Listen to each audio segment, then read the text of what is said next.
When I was 19 and a sophomore in college, I had a boyfriend I thought I really loved. Looking back, maybe it was just teenage puppy love infatuation. Not sure, but I guess it's not important. I know I'm very biased and what I want is what's best for my daughter, but I think my feelings are getting in the way of that. I had been with Tom for about 8 months at that point. He was on the baseball team and very popular. But one day I discovered I was pregnant and told Tom. He freaked out and got super pissed. He demanded I get an abortion, said he would not stay with me otherwise. He did offer to pay the full expenses of it though. So I went to the clinic and I couldn't do it. I'm very pro-choice and told myself the logical thing to do would be to have an abortion. But when it came down to it, I just couldn't do it. I admit part of it was that I was afraid, but I also felt an attachment for my baby. The thought of getting rid of him / her made me feel like throwing up. So I told Tom that I did love him and I wasn't trying to trap him, but I simply couldn't have an abortion. Maybe we could look into adoption, but abortion was out. Tom said he had never loved me, and while I was fun, I was now causing him too much trouble for him to bother with me anymore. And I was right, I wasn't going to trap him. He said I was free to choose to keep the baby, and he was free to choose to have nothing to do with me or it, and to not even think of trying to get child support from him. I won't go into details, but Tom made it clear he would make life as miserable as possible for me if I tried to contact him again, get child support, etc. Maybe it was wrong to do, but I figured all that trouble and drama just wasn't worth it and I would make my own way. I was, however, devastated and completely heartbroken. I admit it really me up. I never spoke with or saw Tom again. I did consider adoption, but in the end, long story short, I chose to keep my child. Faith is 4 now. It's been a long and hard road, but I graduated college and got a job. We live in a tiny apartment and finances are tight, but we make do. I love Faith like crazy and I do not regret the choice to keep her whatsoever. She makes me a better person and we have a good life. However, 3 days ago I received a letter in the mail. It was from Tom. Inside the envelope was a letter and a check for $3,000. This is what the letter said: Vika, I know this is coming out of nowhere and I'm sorry, but I didn't know a better way to do this. I am so sorry for how I acted 5 years ago. I was selfish and a complete fool.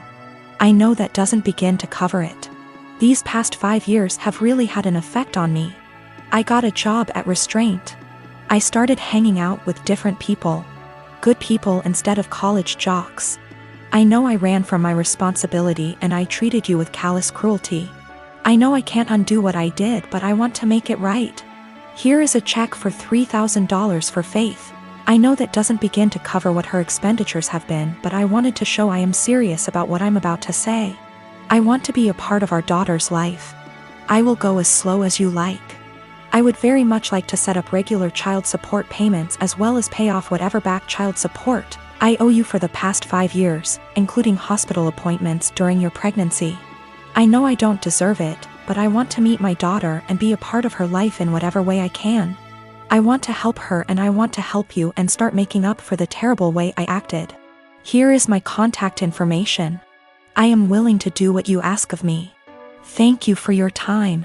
Tom. I was blown away. I'm also beyond pissed off.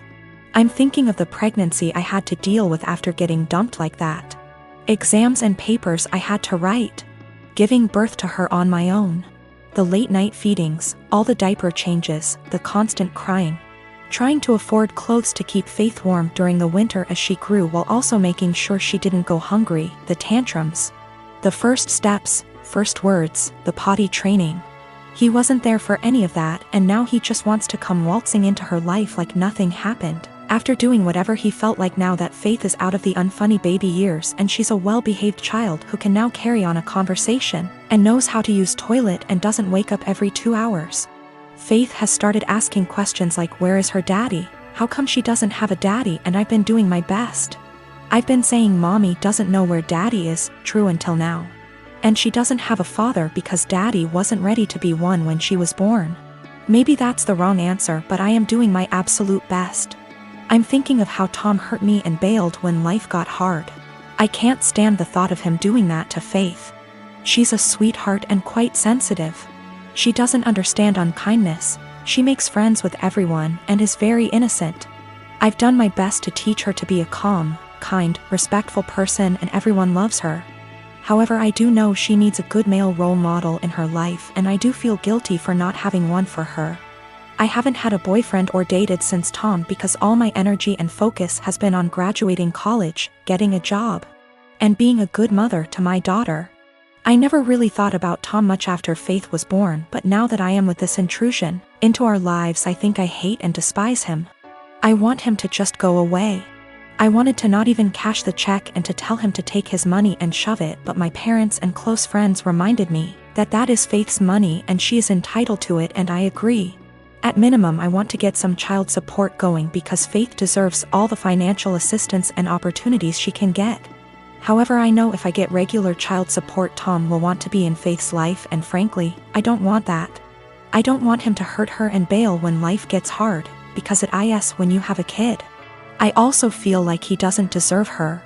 4-year-olds are a lot more fun than infants. How convenient he suddenly shows up and wants to be a dad when the hardest part is out of the way. But I honestly do want what's best for Faith. I think she deserves to have a good daddy. I just don't think Tom is. I think Faith is better off having no dad than a bad or half-assed one. She deserves the money. But am I right to take the money and not give Tom any access to my daughter? I can't stand the thought of him hurting her.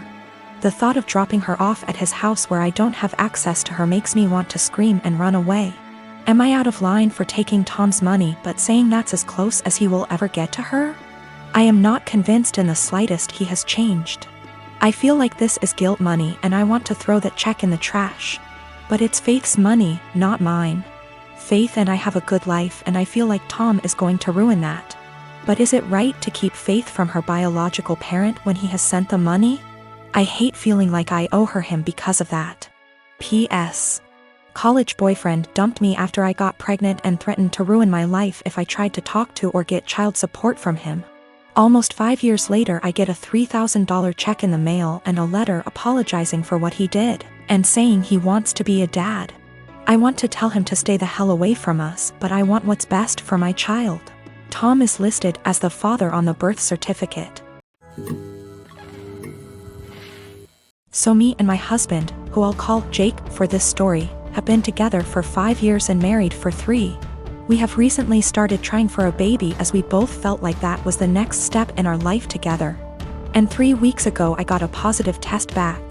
We were really happy and told our families, and now my mom and mother-in-law want to throw a big baby shower for us. It was just super good news all around. Well, 2 nights ago me and Jake were getting ready for bed when he reminds me to go through the house and make sure all the lights are off. Now he can be a little lazy at times.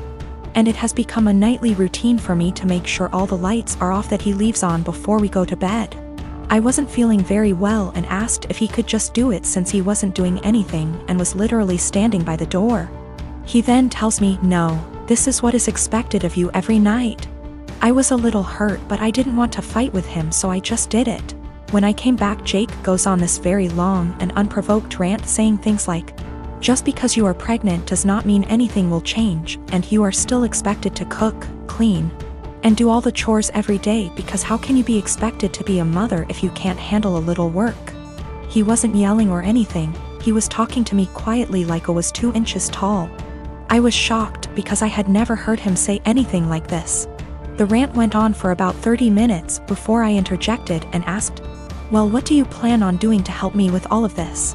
He then got extremely defensive, saying he works his ass off at his job to provide for me and what is going to be our future children. For context, I don't work ATM, my job was not paying enough to justify me going, so I am a full-time college student. He ended by saying that it doesn't matter how I feel physically or mentally, it is a mother's job to push through.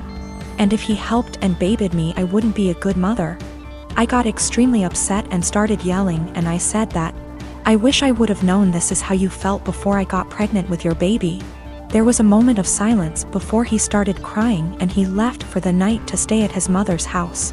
He hasn't been back yet, and my mother-in-law and sister-in-law have called me berating me and saying I broke Jake's heart with what I said, and I need to apologize immediately, and until I do he isn't coming home. I don't know how to feel.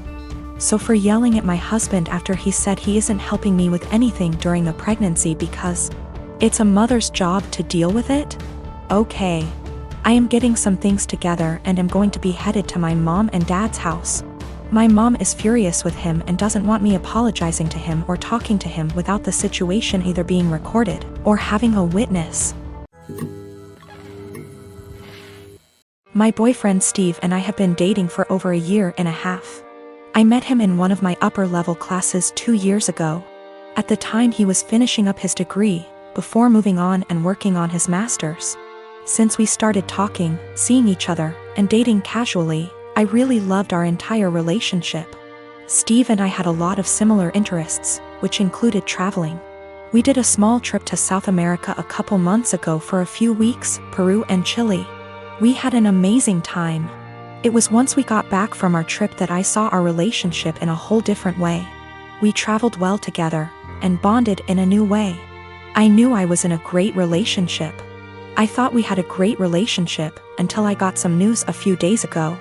3 days ago, I went over to drop a MacBook charger over at my best friend's house, Chenille.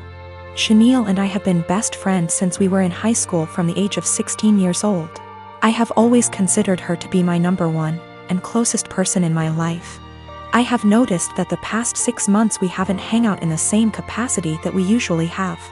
Both of us have been busy with our lives, school, work, relationships, etc. But I kinda got the feeling after this past year of university around April that she was starting to move away. She had a bad with her ex that lasted under a year. He cheated on her with a coworker, and the rest is history.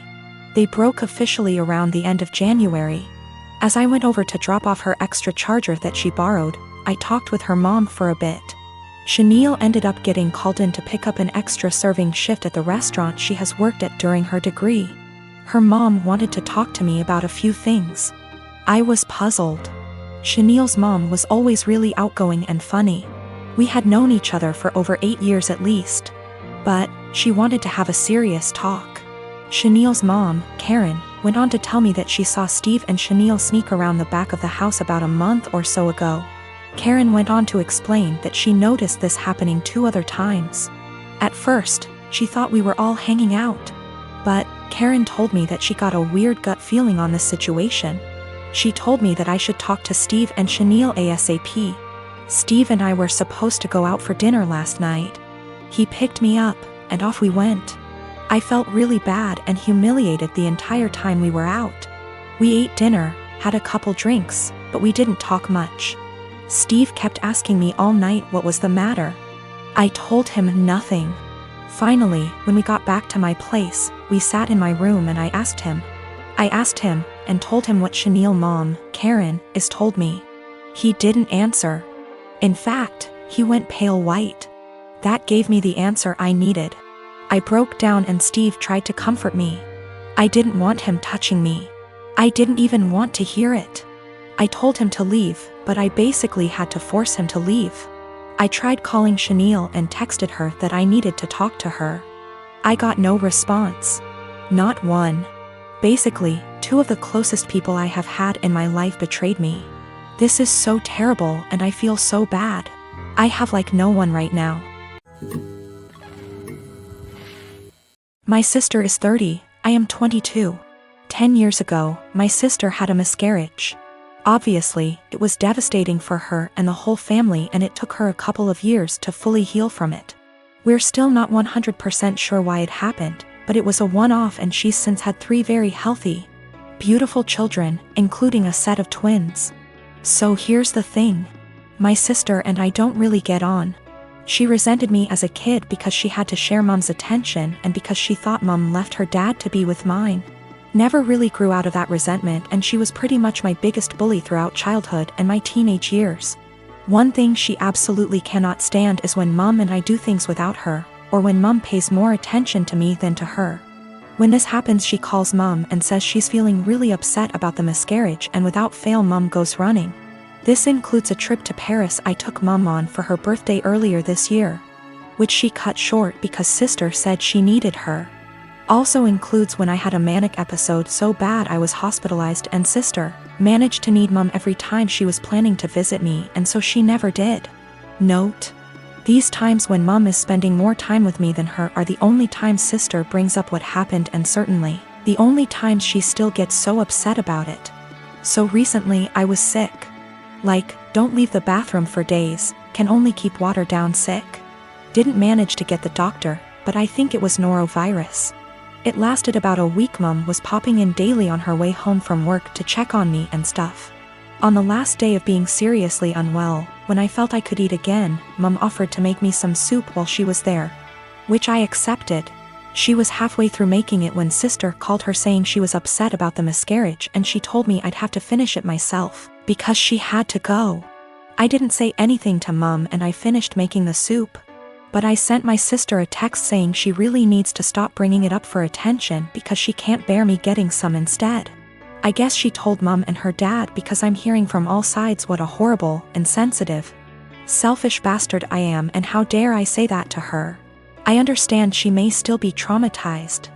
I just think it's really weird how that trauma solely manifests whenever I'm getting attention and she isn't.